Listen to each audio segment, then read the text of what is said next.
दोस्तों, मेरा नाम दिलीप मेहता हुआ। आज से करीबन 19 साल पहले 19वां बर्थडे मेरा कंप्लीट हो गया स्मार्ट वैल्यू में। 19 साल प्लस अभी रन कर रहे हैं। आज अभी दादा बता रहे होंगे कि है डायमंड सपना, डायमंड सपना, डायमंड मतलब सपना क्या देखना है? डायमंड। फ्यूचर में क्या बनना है?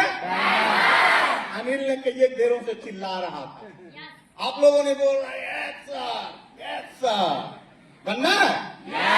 कितने लोगों को बनना है? पक्का? तो ये लेवल, ये मुकाम, ये इनकम पाने के लिए गिद्दड़ वाला कलेजा लेके नहीं चलना पड़ेगा फील्ड में, शेर वाला कलेजा लेके चलना होगा। और शेर वाला भी रखने से नहीं काम चलेगा, बब्बर शेर बनना पड़ेगा। ये चलो उसके बाद कलेजा रख लिए सर, और घर में चादर के अंदर में दुबक के बैठे हुए हैं।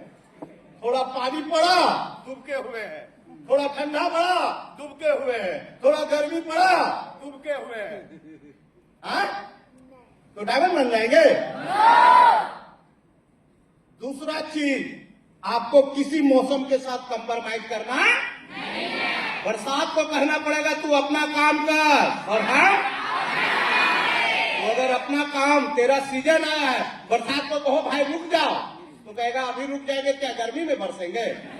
हमको कूटेगा नहीं गर्मी जो मौसम है। तो ये साला समय तेरा था रेनी सीजन में बरसने का, तुम आए हो मेरा में। तो जब बरसात के टाइम में वो अपना काम कर रहा है, गर्मी अपना काम करता है, ठंडा अपना काम कर रहा है, जब वो नहीं रुक रहा है तो हम काहे रुकेंगे? सिंपल सा फॉर्मूला है। हम कहेंगे आज हमको डीडी लाने जाना है, थोड़ा रुक जा, वर्षा रानी रुकेगी? जब वो मेरा नहीं सुन रहा है तो तेरा हम काहे सुनेंगे? तो कंप्रोमाइज जिंदगी में और किसी चीज का एक्सक्यूज जिंदगी में देने से यहां नहीं पहुंच पाओगे। समझ मेरी बात को? दूसरी चीज कि एक दिन में ये मुकाम नहीं मिलता है दोस्तों। इस मुकाम तक not only Dilip sir, not only सुजयदार, नॉट ओनली जो भी किसी फील्ड का सक्सेसफुल पर्सन को आप देख रहे हैं, आज पूरे दुनिया वर्ल्ड के लोग आज मोदी जी से इम्प्रेस होते हैं, उनको आइकन मानते, वाह वाह वाह। अचानक मोदी जी वहां नहीं पहुंचे, पूरे जिंदगी खपा दिए हैं। यस या नो? तब जाके आज वो हस्ती बने हैं, तब जाकर के उनकी आइडेंटिटी बनी है।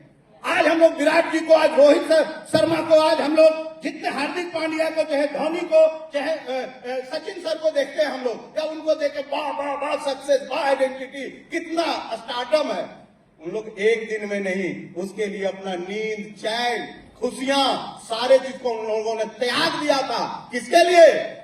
अपने ड्रीम के लिए, अपने गोल के लिए, अपनी फोकस के लिए। यस और नो? तब एक दिन में कोई सचिन, एक दिन में कोई धोनी, एक दिन में कोई विराट नहीं बनता है दोस्तों। जितने बड़े आप आ जाइए पिक्चर की दुनिया में, स्पोर्ट्स से आप कलाकारी की दुनिया में आ जाइए, वहां भी एक दिन में कोई सलमान खान, एक दिन में कोई शाहरुख खान, एक दिन में कोई अमिताभ बच्चन। सपना देखे सर डायमंड बनना है, एक इनवाइट ही करेंगे, नो बोल दिया, सीनियर का फोन उठाना बंद, ऑफिस आना बंद, ट्रेनिंग लेना बंद, अगला के पास अपॉर्चुनिटी के लेके जाना। सोचते एक इनवाइट जिसको बोले हु आर यू, कौन हो तुम,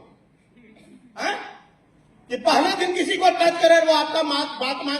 17 पिक्चर उनका लगातार फ्लॉप हुआ था। कितना पिक्चर? तब भी अपना फील्ड को नहीं छोड़े। सचिन आज यूं ही गॉडफादर नहीं बने क्रिकेट का। वो शुरू में कई ऐसे मैच है जिस मैच में वो ना के बराबर रन बना रहे थे, उनकी खिल्लियां उड़ाई जा रही थी, उनका मजाक उड़ाया जा रहा था। पाकिस्तान के कुछ खिलाड़ी कह रहे थे अभी तू बच्चा है, जा अभी दूध पीकर, अभी दूध पियो। यस या नो? ऐसे ऐसे पिच पे जब वो रहते थे सचिन जी और नहीं खेल पाते थे बॉलर को, तो बॉलर कान के पास आकर के ऐसा भद्दी कमेंट करके जाता था, लेकिन वो पिच छोड़ के नहीं भागे। बोले बेटा इसी पिच पे तुम हमें ताना मारे हो ना, इसी पिच पे तेरे को हम ताना मारेंगे। जिस बॉलर ने उसे ताना मारा था और वो अंत में उसे एक बार स्टूडियो में मैंने देखा था, उस बॉलर को, पाकिस्तानी बॉलर को, मीडिया वाला पूछ रहा था कि आप इतना फास्ट बॉलर दुनिया को धूल चढ़ा दिए, आपको किसी बैट्समैन से डर लगता था? वो निडर होकर बोला कि एक ही बॉल में बैट्समैन था जिसको अगर मैं सामने देखता था मेरा लाइन और लाइन बिगड़ जाता था। कौन? तो नाम गर्व से लिया था सचिन, कि उनको अगर सामने देखता था तो फेंकना रहता था, कहां फेंका जाता था। तो एक दिन में कुछ नहीं होता है दोस्तों। आज इस मुकाम पाने के लिए 19 साल पहले दोस्तों, देखिए जिंदगी में कोई ना कोई एक जख्म होनी चाहिए दिल में, बिना जख्म का कोई आगे बढ़ता नहीं है दोस्तों। आज से 19 साल पहले जब मैं 12th पास किया था, बचपन से सपना देखा था इंजीनियर बनने का, इंजीनियरिंग करने का। माँ बाप ने भी सपना दिखाया था बचपन से कि बेटा बड़ा होकर क्या बनोगे, तो डॉक्टर बनना, इंजीनियर बनना, पायलट बनना। लेकिन उसी माँ बाप ने जब 12th मैंने पास किया, टारगेट था इंजीनियरिंग करने का, अच्छा साइंस लेकर के अच्छे मार्क्स से फर्स्ट डिवीजन से पास किया, तब भी मैं इंजीनियरिंग में नहीं जा पाया। कारण क्या मैं पढ़ने में कमजोर था? क्या मेरी मार्क्स कम आई थी? 79.9% लेकर के साइंस में पास किया था। मैथ, फिजिक्स, केमिस्ट्री में सबसे ज्यादा मार्क्स थी। फिर भी मैं इसलिए नहीं जा पाया, जिस कॉलेज में मैं रिज्यूमे भेजा था, कोई ऐसा कॉलेज नहीं था जो मेरा रिज्यूमे को रिजेक्ट किया था। एवरीवन ने हमें कॉलिंग किया था एडमिशन के लिए, लेकिन due to lack of money, पैसे की कमी, जैसे मैं सबसे लोवेस्ट बजट वाला कॉलेज को चूज किया था, क्योंकि मैं मिडिल क्लास फैमिली से बिलोंग करता था, बहुत अमीर घर से नहीं था कि मैं कोटा चले जाऊं, चेन्नई चले जाऊं, दिल्ली चले जाऊं, मुंबई, क्योंकि वहां थोड़ा हाई कॉस्ट आता था। तो हमारे कुछ सीनियर्स ने गाइड किया कि कम बजट में इंजीनियरिंग करना चाहते हो तो उड़ीसा चुनो। उड़ीसा का भुवनेश्वर में अच्छे कॉलेज है जो कम बजट में तुम्हें कोर्स कंप्लीट करवा देगा। उड़ीसा में एक कॉलेज है दोस्तों, ISCR, कॉलेज का नाम है ISCR बोल करके, उसमें हमारा सारा फ्रेंड जा रहे थे, मैं भी उसी में। ज्यादा बजट नहीं था, 8 लाख की बजट थी कॉलेज की। 8 लाख में at the time of admission मेरे को 1.5 लाख लेके आने बोला था। उसमें से भी क्लियर किया था 50,000 एडमिशन फी, 50,000 एक साल का हॉस्टल चार्ज और 50,000 ट्यूशन फी कॉलेज का, जो हम लोग स्कूल फी कहते हैं, उसे ट्यूशन फी वहां कहा गया कि 1 सेमिस्टर का ट्यूशन फी है 50,000। उसके बाद अगला सेमिस्टर में फिर आपको सेमिस्टर वाइज पे करना पड़ेगा। जब पिताजी को मैंने बोला पापा मेरा इंजीनियरिंग कॉलेज में एडमिशन क्लियर हो गया, तो पापा इतना खुश हुए जैसे मेरा बेटा इंजीनियर बन गया। अब बोलो वाह वेरी गुड बेटा, उनका चेहरा का मुस्कान देखने के लायक था। मतलब इतना खुश हुए ना कि लगता है साक्षात ऊपर से इंद्रदेव कुछ वर्षा कर दिए उनसे। बोलो वाह वाह वाह, तारीफ कर रहे हैं, माथे पे हाथ कर रहे हैं, गर्दन पे हाथ कर रहे हैं, वाह बेटा जियो मेरे लाल। मैंने बोला पापा एडमिशन के लिए इतना तारीख को जाना है, और क्या दिक्कत है, जाना दो। ऐसा लग रहा है बस आप कोई प्रॉब्लम नहीं है। हमने कहा पापा एडमिशन के लिए कुछ पैसा चाहिए। ऐसा लग रहा है, ऐसा ताव में पूछे ना कितना लग रहा है, बोल इधर से डालेंगे निकालेंगे हाथ में। जब उन्हें क्या लग रहा था कि मैं अपना गांव से 10 किलोमीटर दूर शहर में इंटर 12th का क्लास कर रहा हूं, 1,000-1,500 वाला। ऐसा लगा उनको कि 1,500 मांगेगा फिर दे देंगे। हमने पूछा कितना लग रहा है, हमने कहा पापा अभी तो 1.5 लाख मांगा है। कितना? पापा समझ गए हैं, तब भी दोहरा रहे हैं। क्या पूछ रहे हैं? कितना बोला? कितना बोला? हमने नहीं बोला, तब तक पापे कहते 1,500 देना है। हम कहे नहीं पापा 1.5 लाख, 1,50,000। अब उनका सेकेंड, एक समय में 2 चेहरा, अब उनका दूसरा चेहरा देखने लायक बन रहा था। ऐसा लग रहा था कि कोई चाकू मार दे तो खून नहीं निकलेगा, ऐसा चेहरा हो गया। और बहुत चिंतित होकर पूछ रहे हैं बेटा 1.5 लाख लगता है? आपको बोल रहे हैं? हम कहे पापा this is beginning, total course complete करते करते 8 लाख और थोड़ा एक्स्ट्रा खर्च करेंगे तो 10 लाख, क्योंकि वहां जाने के बाद लोग ऐसे उड़ाता है, कंट्रोल करेंगे तब 8 लाख, और उड़ाने में चल गए तो 10 लाख भी जाएगा। अब पापा कहते हैं 8 लाख लगेगा बेटा, रुक मम्मी से पूछना पड़ेगा। क्या बोलते हैं? अब करता धरता ये है, कमाने वाले वो है जो दादा बोल रहे थे अभी कि मर्द घर जन्म लिए हो तो कमाना तो। मम्मी कमाने जाती थी कि पापा कमाने जाते थे? अब वो पूछ रहे हैं, मम्मी से पूछना पड़ेगा। हमें तो आंसर मिल चुका था और वही हुआ जो मैंने आंसर पा लिया था कि आप लगता है। अंत में मम्मी पापा डिसीजन लेके कहा कहते मेरे को अपना पासबुक देते हैं, कहते बेटा देखो तो कितना बैलेंस है। स्टेज पे बोल रहा हूँ दोस्तों, 14,549 रुपया था पापा का अकाउंट में। अब 14,549 रुपया जिस गार्जियन के अकाउंट में है, वो गार्जियन बचपन से सपना दिखाएगा बेटा कहती है मालूम, क्योंकि हम गांव से बिलोंग करते हैं और माँ पेपाधारी है, पढ़ी लिखी नहीं थी, लेकिन बड़े बड़े पढ़े लिखों को अपनी एक्सपीरियंस में फेल कर सकती है, इतना ज्ञान रखती थी। माँ कहती बेटा 8 लाख तो नहीं है बेटा, लेकिन 8 लाख तेरी, इतनी गांव में थे तो जमीन जगह बहुत था दोस्तों, 8 लाख तेरे हिस्से का अगर मैं जमीन बेच दूं तो 8 लाख रुपया तो हो जाएगा। बस एक चीज खाली बता बेटा, जब तू क्लास करके वहां से निकलेगा तो तुम्हें कितना का नौकरी लग जाएगा, कितना तुम कमाने लगोगे। माँ को ऐसा लग रहा था ना कि बेटा धड़ाधड़ कमाने लगेगा तो फिर इससे बड़ा नौकरी ले ले, इससे बड़ा जमीन ले लेगा। तो मैं पहली बार माँ से झूठ नहीं बोलना चाहा। मैंने बोला माँ को झूठ बोल के जाएंगे ना, पूरा क्लियर करके जाते हैं। हमके माँ जिस कॉलेज में जा रहा हूँ कोई नौकरी का गारंटी देता नहीं है। उस कॉलेज का हाईएस्ट कैंपस में देखा हूँ 5 से 10% कैंपस होती है। अगर मान लो माँ 100 लड़का वहां पढ़ रहा है तो 10 लड़का ही वहां कैंपस निकाल पाता है, 90 लड़का वहां से डिग्री लेकर के अपना घर आता है। अगर उसके अंदर में काबिलियत है तो मार्केट में जा करके अपनी काबिलियत के अनुसार नौकरी ढूंढ पाएगा, और नहीं अगर काबिलियत उसमें ले पाया, उसमें कोई क्वालिटी नहीं डेवलप कर पाया तो डिग्री लेकर के घर में भी बैठता है। कोई कॉलेज वाला गारंटी नहीं लेता है कि 8 लाख देने के बाद तुमको 1 लाख 2 लाख 5 लाख का नौकरी मिलना गारंटी है, ऐसी कोई गारंटी नहीं है। माँ तुरंत, मेरी माँ बहुत हाजिर जवाब थी, तुरंत बोलती है बेटा अगर ऐसा हुआ 8 लाख तुम्हारी जमीन बेच दिए और तुम ना कुछ कर पाया और वहां से डिग्री लेके घर आया, तब तो तेरा हाल वो हाल हो जाएगा, धोबी का कुत्ता ना घर का ना घाट का। घर में आओगे तो दूसरे भाई लोग तुमको अपने जमीन में पैर नहीं रखने देंगे क्योंकि तुम अपना जमीन बेच के गए हो। सही। और अगर उधर तुम नहीं कुछ कर पाया, क्योंकि मार्केट उसी समय बहुत ही खराब हो रही थी दोस्तों, इंजीनियरिंग और वगैरह वगैरह कोर्सेज का। तो मैं देखा था जब मैं इंटर कर रहा था, 11th 12th कर रहा था, तो कई एक ऐसे सीनियर थे जो बीटेक करने के बाद दोबारा कॉलेज में आकर एडमिशन लेने के बाद कॉलेज का डिग्री ले रहे हैं कि थोड़ा एक्स्ट्रा डिग्री मेरे पास आ जाएगा। और हाथ में किसका डिग्री है?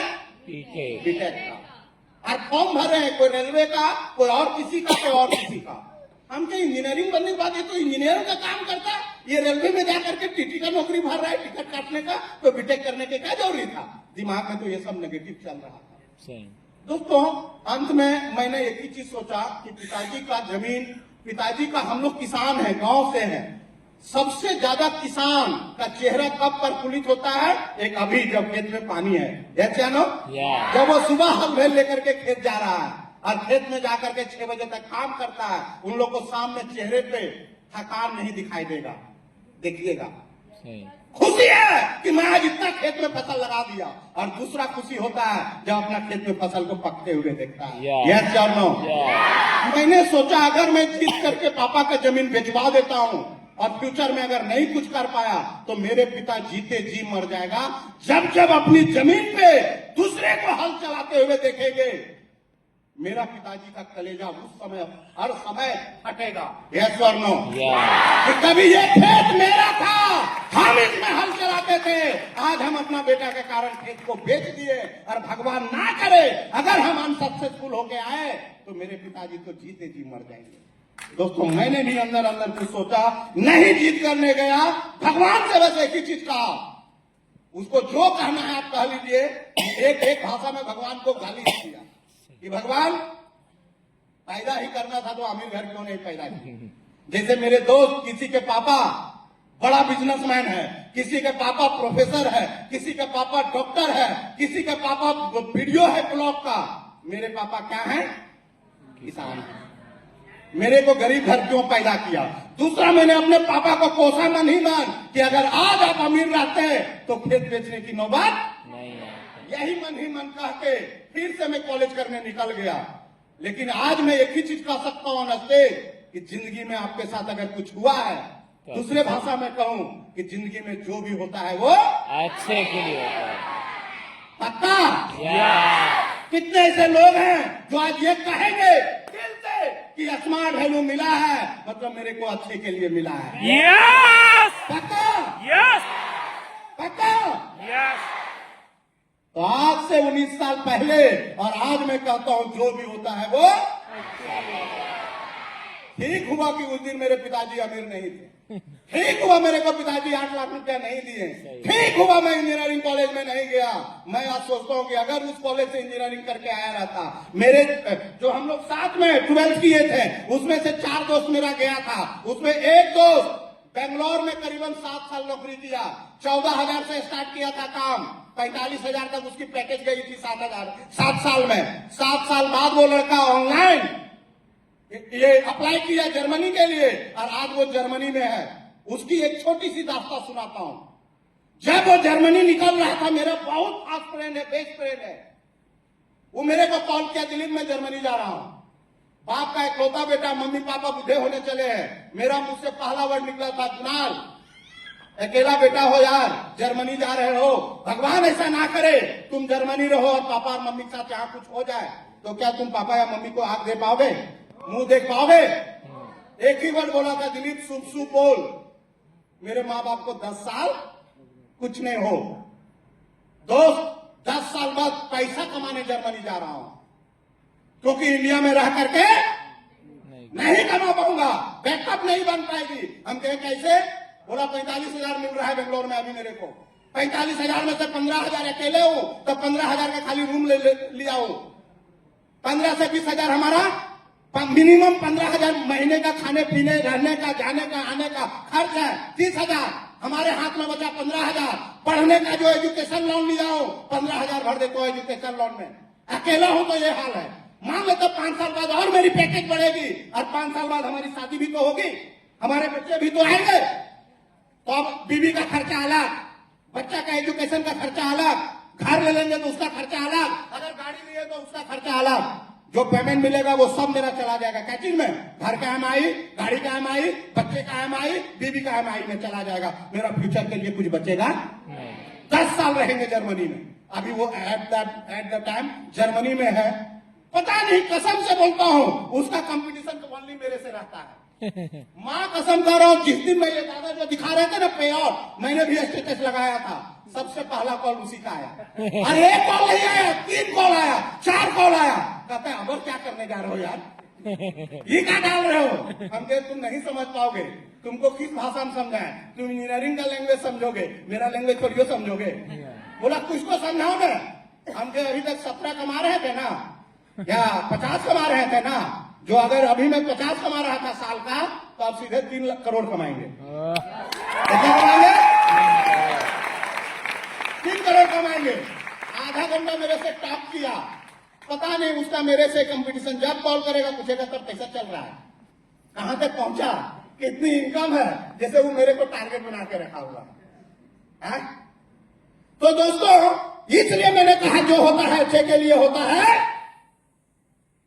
जानना चाहेंगे? अगर इंजीनियरिंग कर लिया रहता, हाथ में इंजीनियरिंग का डिग्री लेता, तो मेरा वो 4 में से 1 दोस्त जर्मनी, 4 दोस्त हमारे ही शहर में है। जब भी मिलेंगे तो आंख रावण के जैसे दोनों आंख लाल मिलता है उन लोग का। क्या रावण है वो लोग? वो आंख लाल रहता है गांजा से। क्या मारता है वो लोग? गांजा। हाँ देखिए, बड़ा डिग्री उग्री लेने के बाद अगर अनसक्सेस हो जाता है ना तो उसका दिमाग काम करना बंद हो जाता है, डिप्रेशन में वो लोग चला जाता है। सही। दिन भर गांजा भांग दारू। इंजीनियरिंग या मेडिकल 2 चीज का वहां है, या तो तुमको हीरो बना देगा, अगर बड़ा मास्टर नहीं बना पाया इंजीनियरिंग या डॉक्टरी में तो तुमको एक फील्ड का जरूर मास्टर बना के निकलेगा। दुनिया का जितना ब्रांड का वाइन है सब वाइन का नाम तुम जान जाओ, तुमको सब वो वही खुलता है। दुनिया का जितना तरह का हीरोइन है, जितना तरह का ब्राउन शुगर हो, रेड शुगर हो, सब वही मिलेगा। क्योंकि बिगड़े बाप का, सुधरे बाप का बिगड़े औलाद वही पलते हैं। यस और नो? तो 3 दोस्त मेरा शहर में आंख लाल करके जहां मिलेगा घूमते मिलेगा। मैं एक ही चीज सोचता हूं, भगवान जो आज रील बनता है ना, बीटेक चाय वाला, एमटेक पकौड़ा वाला, बन रहा है ना रील की नहीं बन रहा? कभी कभी मैं देखता हूँ एक लड़का एक इंजीनियरिंग कॉलेज में एडमिशन लेने जाता है तो सोचता है आप लोग गेट घुसने जा रहे हैं, क्यों नहीं ठेला पर चाय पी ले। वहां चाय मांगता है, बोलता है भाई साहब कैसी है कॉलेज, आप तो यहाँ चाय पीते हो। तब पूछता है न्यू स्टूडेंट, न्यू एडमिशन, बोलता है यस। बोलता बहुत अच्छा, नंबर 1 कॉलेज है। बस वहीं से मैं भी पढ़ के निकला हूँ। जस्ट पास आउट हूँ। वो लड़का जो चाय लेता है बगल में एक और बेचते रहता है क्या, केला, पानी फल या केला जो भी फ्रूट वगैरह। उससे पूछता है भाई साहब, वो कहता है हम भी यहीं से जस्ट 5 डिवीजन है। कहता है एक पास करके पानी फल बेच रहा है, पाइनएप्पल बेच रहा है, और एक पास करके चाय बेच रहा है। बाप हम जो बाप का जमीन बेच के आए हैं, हाथ में चाय लेता है, गिर जाता है कि अगला चाय वाला हम ही बनेंगे। ये कोई रील नहीं है, ये कोई वीडियो नहीं है, ये हकीकत है आज की। ये चाहो तो मैं नहीं इंजीनियरिंग किया, खराब किया क्या? नहीं किया तो क्या हो पाया मालूम? जितना एक इंजीनियर कमाता है, शॉर्ट में बोल देता हूँ, उतना मैं महीने का टैक्स देता हूँ। अगर एक इंजीनियर महीने का अगर वो 60, 70, 80, 90 या 1 लाख कमाना के बारे में सोच रहा है, लगभग 70-80 हजार रुपया पर मंथ मैं जीएसटी और टीडीएस दोनों मिला दूं, क्योंकि आप लोग पढ़े लिखे हो तो आपको पता ही होगा गवर्नमेंट का इनकम का स्लैब कितना है। यस या नो? 12 लाख तक अभी छूट दे दिया गवर्नमेंट, 12 लाख तक कोई टैक्स नहीं लेगा। लेकिन 12 लाख के ऊपर पहुंचते 20 लाख से ऊपर जाओगे, आपकी इनकम का 30% टीडीएस कटेगा, आपका इनकम टैक्स देना पड़ेगा 30%। तो 50 लाख ज्यादा बोल दिए, 50 लाख का 30% टीडीएस निकाल लो, और जितना बिजनेस किया उसका 18% जीएसटी निकाल लो। कैलकुलेट कर लेना कि कितना मैं साल का गवर्नमेंट को देता हूँ जीएसटी और टीडीएस। तो जितना एक इंजीनियर कमाना सोच रहा है उतना ही दिलीप मेहता गवर्नमेंट को। अच्छा है कि बुरा है? दूसरा चीज कहूँ दोस्तों, तो आज मैं बहुत फख्र महसूस करता हूँ अपने ऊपर, अपने गुरुओं को धन्यवाद देता हूँ। सबसे पहले वो दोस्त को थैंक यू बोलता हूँ जिन्होंने मेरे को इस प्लेटफॉर्म में लेके आया। क्यों थैंक यू बोलता हूँ? क्योंकि जिस चीज को आज हमारे देश का या पूरे विश्व का जो सबसे ज्यादा प्रसिद्ध नेता हमारे मोदी जी आज ऑन स्टेज, या भारत के जितने बड़े बड़े बुद्धिजीवी हैं वो एक ही चीज कर रहे हैं, मोदी जी कह रहे हैं जॉब सकर मत बनो, जॉब क्रिएटर बनो। पढ़ लिख के नौकरी ढूंढो मत, ऐसा कुछ काम करो जिसमें तुम 10, 12, 15, 20, 50 लोगों को क्या करो, नौकरी दे सको। मैं कहता हूँ थैंक यू मोदी जी, जो आज आप कह रहे हैं ना 2014 के बाद, वो काम दिलीप मेहता 2006 से कर रहा है। यस। मैं पढ़ लिख के नौकरी ढूंढने नहीं गया, मैं ये नहीं हूँ, मैं जॉब सकर नहीं हूँ, मैं जॉब क्रिएटर हूँ। मैं मांगता नहीं हूँ, मैं जो मेरे कुछ दोस्त अगर नौकरी कर रहे हैं तब भी मेरा सीना गर्व से फख्र से ऊंचा होता है कि तू जो 30 तारीख को सरकार के सामने हाथ फैला के तुम अपनी पेमेंट के लिए वेट करोगे ना, उसी पेमेंट के लिए मैं जीएसटी के रूप में, टीडीएस के रूप में 20 तारीख, महीना का 20 तारीख को हम अपना टैक्स भर देते हैं। सही। और जितना टैक्स भरते हैं कम से कम चतुर्थ वर्गीय, 3rd क्लास जिसको कहते हैं, 3rd ग्रेड या 4th ग्रेड, उन लोग का दो लोगों का जितना सैलरी होगा ना उतना 20 तारीख को हम जीएसटी भर देते हैं। तो मैं लेता नहीं हूं, मैं लेता हूं। तो थैंक यू बोलता हूं स्मार्ट वैल्यू को, अपनी सारी मैनेजमेंट को, अपने सारे गुरुओं को, और अपने भारत के लाखों लाख बिजनेस पार्टनर को। आज ये सभी का सहयोग से आज मैं लेता नहीं हूं, आज मैं देता हूं। तो कौन बनना है आप लोग को? ये बनना है कि ये बनना है? ये बनना है। पक्का? दूसरी चीज, मैं जब स्मार्ट वैल्यू में आया था दोस्तों, तो एक ही मेरे सीने में जलन था कि जिस पैसे के चलते मैं अपना ड्रीम को पूरा नहीं कर पाया, साला दिलीप तुम इतना मेहनत कर कि आने वाला 13 जनरेशन कभी कहीं जाने के बारे में सोचे तो तुम वैसा बाप मत बनना कि तुम्हारे मुंह से ये निकले कि बेटा मेरे पास इतना पैसा नहीं। और दोस्तों प्लेटफॉर्म मिल चुका था, और प्लेटफॉर्म की ताकत हमें समझ में आ गई थी। मेरा अपलाइन ने ताकत समझा दिया था, पढ़ा लिखा था, मैं 11th 12th मैथ से किया था, इंजीनियरिंग का सपना देखता था, तो मेरे को तुरंत इसका जो टाइम कंपाउंडिंग वाली पद्धति जो समझ में आ गई, income equal to time into rate का पावर एन की पद्धति जो हमें समझ में आ गई, अदर पीपुल टाइम और अदर पीपुल टैलेंट की पद्धति जो हमें समझ में आ गई। हमने एक ही चीज सोचा, जो इंसान हमें बता रहा है वो हो सके हमसे कम पढ़ा लिखा हो, या हो सके ये गलत, लेकिन जो मैथ बता रहा है ये मैथमेटिक्स में कहीं से कोई गलती दिखाई नहीं दे रहा।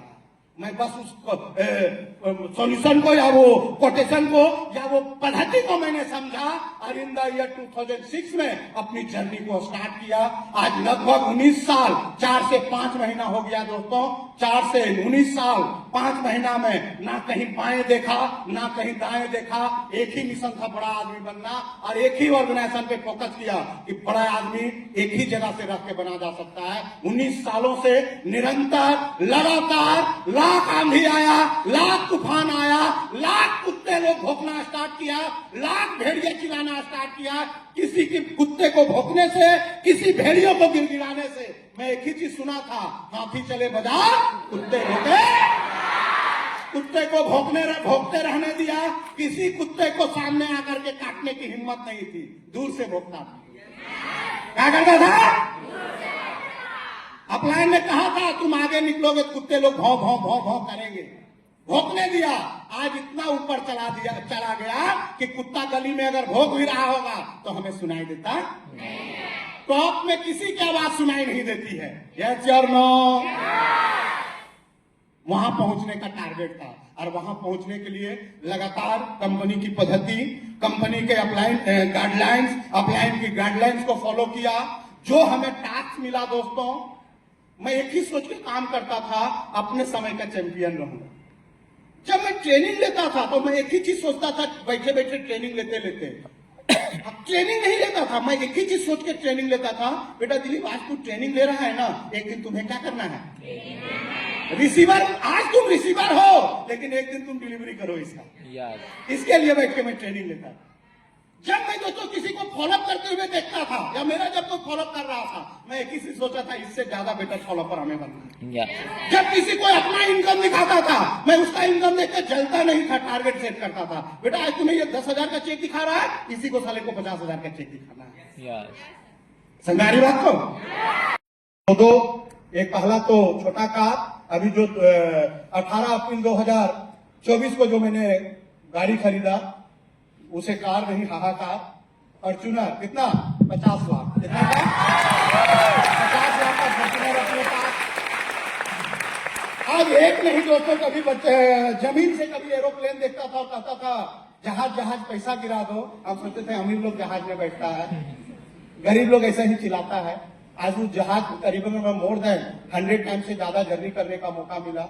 आज चाहे दुबई 2 बार, थाईलैंड 10 बार, शायद अपना सर बोल रहे थे 4-5 बार, नहीं सर मैं हूँ जो 10 बार गया हूँ। कंपनी तो 15 बार से ज्यादा, 20 बार से ज्यादा ले गया। 10 बार थाईलैंड हो गया, मलेशिया हो गया, इंडोनेशिया हो गया। अभी मेरा जितना डायमंड बना हो सब मेरा ड्यूज है, 4 डायमंड, चारों ड्यूज है। कहाँ कहाँ कंपनी अभी लेके जाएगी। अभी लास्ट वियतनाम भी, अभी अक्टूबर नवंबर में शायद कंपनी लेके जा रही है। थाईलैंड भी हमारा और ड्यूज है, 11वां थाईलैंड रहेगा। तो अब ऐसा थाईलैंड लग रहा है कि नहरा ससुराल बन गया है। नहरा ससुराल समझते हैं ना, लड़की का मायका और ससुराल। अब ऐसा थाईलैंड जाते हैं तो सब गली हमको पता है, लगता है कि ससुराल का गली गेट घुस रहे हैं। ये हो पाया हमारे अपलाइन, हमारी कंपनी के चलते, कि जिंदगी में कोई एक बार भी विदेश नहीं जाना सोचता है। मैं 10 बार तो थाईलैंड चल गया, 11वां पर जाऊंगा। हाँ, मैं बोला ना, हर बार कसम खाता हूँ। 2021 में हमारे ही कलीग, हमारे बिजनेस पार्टनर मिस्टर रणविजय जी ने फॉर्च्यूनर निकाले। हमसे पहले निकाले, 2 साल 3 साल पहले। 3 साल में इनकी गाड़ी में जहां कभी वैसा मौका मिला दोस्तों। आज ये बात क्यों बोल रहा हूं? क्योंकि अपनी एक जलन को रखने दीजिए, अपनी एक भूख को रखने दीजिए, अपना कोई एक कारण बनाइए जिंदगी में सफल होने का। यस और नो? 21 में गाड़ी ली है दोस्तों। उस समय मैं ऑलरेडी गाड़ी ड्राइव करता था अपना। जब भी इनका फॉर्च्यूनर पे बैठने का मौका मिला तो एक बार बोले, भैया चलाओ ना, लो ना, ड्राइव करो ना। इतना मैं भोला बन जाता था, बोलता था रणविजय जी मेरे को ड्राइव करना आता नहीं। साक्षी है यहीं बैठे हैं, कई एक बार ऑफर किए, होता है हमेशा, कोई भी बैठता है तो लीजिए थोड़ा चलाइए ना, थोड़ा चलाइए ना। माँ कसम कहता हूँ चलाने मेरे को तो आता था, लेकिन मैं एक ही चीज कहकर इनसे करनी करता था, मेरे से चलेगा नहीं। ये चलाते थे, मेरा एक और बिजनेस पार्टनर मिस्टर अजय वो भी चलाता था, मैं चुपचाप बैठा रहता था। क्या मेरे को चलाने नहीं आता था? आता था, लेकिन कुछ नहीं कहने गया। क्योंकि मेरा एक अलग कसम था कि साला जिस दिन फॉर्च्यूनर का चाबी पकड़ूंगा ना उस दिन अपना पकड़ूंगा, जिस दिन भी स्टीयरिंग छुएंगे उस दिन अपना छुएंगे, अपना छुएंगे। एक मेरे एक जलन था, 3 साल इनके गाड़ी में घुमा, कभी नहीं स्टीयरिंग पकड़ा। यही है, यहाँ तक कि वो सीट पे भी मैंने नहीं बैठा जहां स्टीयरिंग रहती है।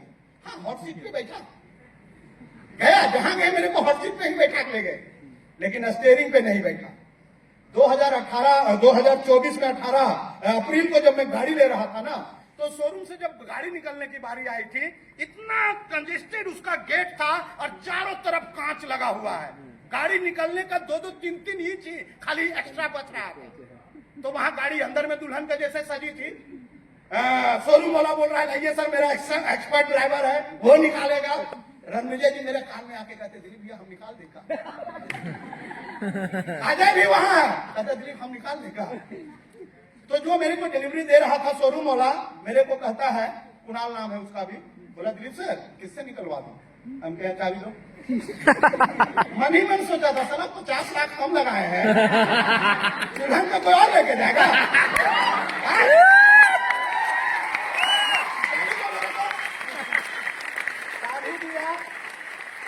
चाबी दिया, साहब मेरा गाड़ी से 3 फीट दूर, साहब सबका कलेजा धक धक कर रहा है। ये बंदा आज लिया गेट को, लिया शीशा को, वीडियो सब ऑन है, सब ताली बजा रहा है, मैं सब गाइड भी कर रहा है, भैया धीरे, भैया धीरे, भैया धीरे। अरे टेंशन भी है, प्रेशर भी है, वो माहौल खुशी का माहौल। देखिए उतना बड़ा काम करने बीपी ऊपी सब प्रेशर बढ़ा हुआ रहता है, फिर भी गाड़ी को इतना स्मूथली वीडियो होगा तो अभी पता नहीं दे नहीं पाया। आप देखिएगा चाहे आ गया होगा वीडियो अभी तक कहीं कहीं आप लोग के पास, देखिएगा। कोई नहीं कहेगा नया ड्राइवर पहली बार फॉर्च्यूनर कार में बैठ के निकाल रहा है। सही हमारी बात को ये कहते आए भैया कब सीखे, कब सीखे? हम कभी नहीं। तो आज तक तो ये बोलते हैं हमें चलाने नहीं आता है। हम उस समय इतने ही बोले थे, आप नहीं समझिएगा, रहने दीजिए। बाद में राज खोला था, लोगों के सामने खोला था कि क्यों नहीं। तो जिंदगी में अगर सक्सेस करना है तो थोड़ा सा अपने अंदर में तकलीफ सहना पड़ेगा, यह चलो कसम खाना पड़ेगा। कोई दूसरा का मेडल पकड़ के फोटो खिंचाएगा, दूसरा का कार में फोटो खिंचाएगा, खाली कार में छू के कसम खाओ, साला बैठो मत। यह जानो, स्कूटी को छुओ वो फोटो खिंचाओ, लेकिन स्कूटी पे बैठो और कभी उस पर चढ़ो मत। यह जानो, न तो तेरी भूख मर जाएगी। आज एक कारण रहा जो आज वहां से यहाँ तक आया हूँ, और आगे भी बहुत सारा कारण है दोस्तों। अभी मैं थका नहीं हूँ, अभी मैं रुका नहीं हूँ, अभी मेरा ड्रीम पूरा नहीं हुआ है। अभी तो जस्ट हम लोग सोचते हैं अभी बिगिनिंग किए हैं, क्या किए हैं। और जैसा अभी ले आया 2.0, हमें लग रहा है भगवान ये 2006 में आया रहता तो क्या होता, क्या होता। इतना देर काहे किया भगवान। लेकिन फिर कहूंगा जो होता है सो अच्छे के लिए, अच्छे के लिए होता है। Are you ready? तो एक ही कसम खा के इस हॉल से जाइएगा। आज जिनको नहीं भी स्टेज मिला, कसम खा के जाइए कि पूरे छत्तीसगढ़ में मोर देन 1 करोड़ की आबादी है, पूरे भारत में 1 अरब 40 करोड़ की आबादी है, और मात्र अभी 50 लाख की फैमिली हमारी। अभी भी 1 अरब 39 करोड़ बाकी है, ज्यादा 39 करोड़ 50 लाख लोग बाकी हैं। यस या नो? तो जब तक हम लोग जब तक बैठेंगे नहीं, रुकेंगे नहीं, जब तक घर घर में स्मार्ट वैल्यू का झंडा ना गाड़ दे, घर घर में स्मार्ट वैल्यू का चेक ना पहुंचा दे, घर घर में स्मार्ट वैल्यू का नहीं कहेंगे कारा, नहीं कहेंगे स्कूटी बैग। अब जो प्लान आ रहा है ना, कहेंगे घर घर में साला फॉर्च्यूनर नहीं खड़ा कर दे, तब तक ना रुकेंगे ना बैठेंगे। क्या होगा? होगा। तो हम, हमारी टीम, हमारे दादा